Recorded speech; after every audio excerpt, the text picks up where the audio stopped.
Hello दोस्तों, आज के इस वीडियो में हम बात करेंगे डेविड बाक और जॉन डेविड मान के द्वारा लिखी हुई book the latte factor, why you don't have to be rich to live rich. अगर मैं आपसे ऑथर डेविड बाक के बारे में बात करूं तो डेविड एक फाइनेंशियल एक्सपर्ट हैं और डेविड अभी तक 12 बुक्स लिख चुके हैं, जिनमें से उनकी 9 बुक्स अभी तक की न्यूयॉर्क टाइम बेस्ट सेलर में रही हैं और पिछले 20 सालों में ये लाखों लोगों की हेल्प कर रहे हैं उन्हें फाइनेंशियल फ्रीडम अचीव करवाने में। जब बात आती है फाइनेंशियल फ्रीडम की तो हर कोई फाइनेंशियल फ्री तो होना चाहता है, बट हम लोगों को यही लगता है कि फाइनेंशियल फ्रीडम अचीव करना बहुत ही मुश्किल है और ये हर किसी के बस की बात ही नहीं है। बट इस बुक के ऑथर ने कुछ ऐसी स्ट्रेटेजीज बताई हैं कि अगर आप उन्हें फॉलो करते हो तो आप बहुत ही आसानी से फाइनेंशियल फ्रीडम अचीव कर सकते हो। इसलिए इस वीडियो को बिना स्किप किए एंड तक जरूर देखिएगा, जिससे कि आप कोई भी इंपॉर्टेंट चीज मिस ना करें और आप अपनी फाइनेंशियल फ्रीडम की जर्नी को स्टार्ट कर सकें। द लाटे फैक्टर एक फिक्शनल बुक है। इसमें ऑथर हमें एक स्टोरी के थ्रू बताना चाहते हैं कि किस तरह आप जो लाइफ में करना चाहते हैं वो सब कर सकते हैं। इस स्टोरी की मेन कैरेक्टर है जोई। जोई की एज 27 है और वो एक ट्रेवल मैगजीन की कंपनी में फुल टाइम जॉब करती है और जोई की लाइफ में वो सारी परेशानियां जो हम सबकी लाइफ में होती हैं, जैसे कि पैसे की कमी होना, अपने पैशन और ड्रीम को फॉलो न कर पाना और खुद के लिए कभी भी टाइम न निकाल पाना।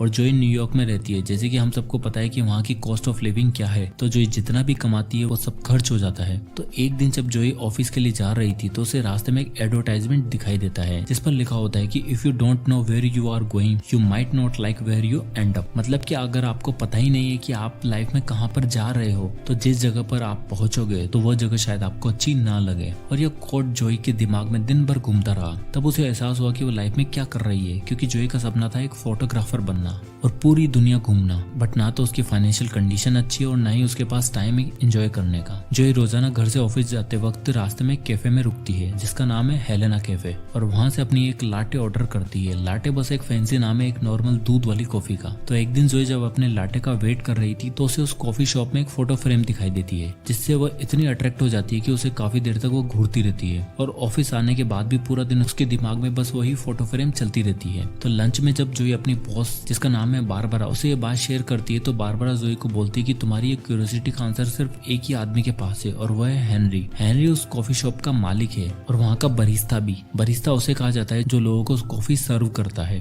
तो अपने क्यूरियोसिटी का आंसर जानने के लिए जोई अगले दिन वापस कॉफी शॉप में जाती है और उस पेंटिंग को बड़े ध्यान से देखती है। तो उसके नीचे उसे एक प्राइस टैग दिखाई देता है जिस पर लिखा होता है $1200, यानी कि इंडियन करेंसी में अराउंड 90,000 रुपए, जिसे देखकर उसे बहुत ही शॉक हुआ। तब पीछे से हेनरी जोई के पास आता है और जोई से बोलता है कि अगर तुम्हें ये पेंटिंग इतनी पसंद है तो तुम इसे खरीद क्यों नहीं लेती। तब जोई ने बोला कि यह मेरे लिए आउट ऑफ बजट है, मुझे पता भी नहीं है कि इतने पैसे लास्ट टाइम मेरे बैंक अकाउंट में कब थे। तब हेनरी उससे बोलता है कि if you can afford your $5 latte then you can afford this photograph. तब जोई को लगा कि हेनरी उसके साथ मजाक कर रहा है, बट वहां से आने के बाद वह बात उसे खटकती रही। और तो नेक्स्ट डे जोई वापस से उस कॉफी शॉप में गई और हेनरी से अपने सारे डाउट पूछने लगी। तब हेनरी जोई को बोलता है कि मैं तुम्हें 3 सीक्रेट्स बताऊंगा जिन्हें तुम अगर फॉलो करोगी तो सच में तुम कोई भी चीज अफोर्ड कर सकती हो और फाइनेंशियल फ्रीडम भी अचीव कर सकती हो। तो पहला सीक्रेट जो हेनरी जोई को बताते हैं वो है पे योरसेल्फ फर्स्ट। हेनरी बोलते हैं कि अगर आपको अमीर बनना है तो आपको सबसे पहले अपने आप को पे करना होगा। जनरली जब भी हमारी सैलरी आती है तो हम दूसरे खर्चे करते हैं, अपने रेंट देते हैं, फूड पर पैसे खर्च करते हैं, अपनी शॉपिंग करते हैं और उसके बाद कुछ बचता है तो हम अपने आप को पे करते हैं। अब आप बोलोगे हम शॉपिंग कर रहे हैं तो हम अपने ऊपर ही तो खर्च कर रहे हैं, किसी और पर थोड़ी। बट अपने आप को पे करने का मतलब है कि आपकी इनकम का कुछ हिस्सा आपको इन्वेस्ट करना है या फिर सेव करना है। अब चाहे उसे आप स्टॉक मार्केट में इन्वेस्ट करें या फिर अपनी पेंशन के लिए पैसे एक अलग अकाउंट में सेव कर रहे हैं। हेनरी जोई को बोलते हैं कि तुम्हें अपने पूरे दिन का सबसे पहला घंटे की इनकम को अपने आप को पे करना है। मतलब कि अगर तुम दिन में 8 घंटे काम करती हो और पर डे के हिसाब से तुम्हारी इनकम 2000 है तो तुम्हारी हर घंटे की इनकम 2000 डिवाइडेड बाई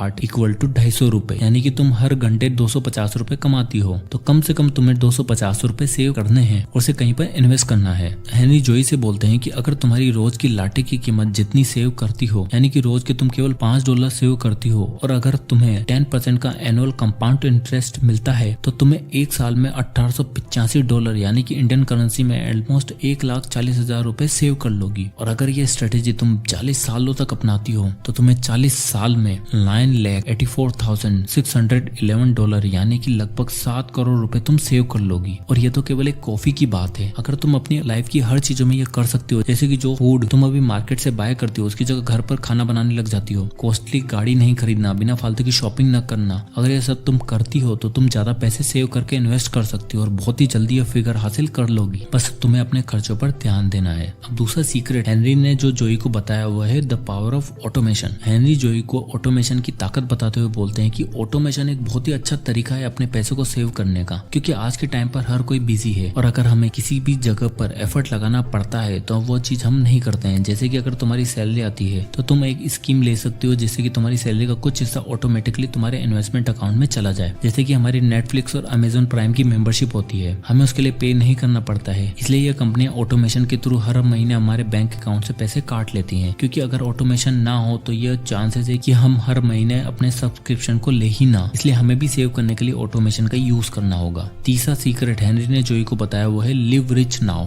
हेनरी जोई से बोलते हैं कि तुम्हें रिच लाइफ जीने के लिए अपने रिटायरमेंट का इंतजार नहीं करना है, तुम आज से रिच लाइफ जी सकती हो। हेनरी ने जोई से पूछा कि तुम्हारा सपना क्या है। जोई ने बोला कि उसे एक फोटोग्राफर बनना है और दुनिया घूमना है। तो हेनरी जोई को एक तरीका बताता है जिसे रेडिकल सबेटिकल बोलते हैं। रेडिकल सबेटिकल का मतलब ये होता है कि जिससे आप हर साल एक बार 1 महीने के लिए दुनिया के किसी भी दूसरे देश में जाते हो और वहाँ पर घूमते हो और वहीं से अपने ऑफिस का काम भी करते हो। और इसे करने के लिए जोई ने अपने बॉस को एग्री भी करवा लिया, जिससे जोई का दुनिया घूमने का सपना भी पूरा होता है और वो साथ ही साथ फोटोग्राफी भी करती है। और कुछ सालों बाद वो फाइनेंशियल फ्री भी हो गई थी। तो अगर आप ये 3 स्ट्रेटेजियां काम में लेते हो तो आप अपनी फाइनेंशियल कंडीशन को बहुत ही जल्दी सुधार सकते हो और आप भी फाइनेंशियली फ्री हो सकते हो। तो आई होप कि वीडियो आपको पसंद आया होगा, तो इसे लाइक एंड शेयर करना ना भूलें और आगे के वीडियोस के लिए हमारे चैनल को सब्सक्राइब करें। तो मिलते हैं नेक्स्ट वीडियो में, तब तक के लिए जय हिंद।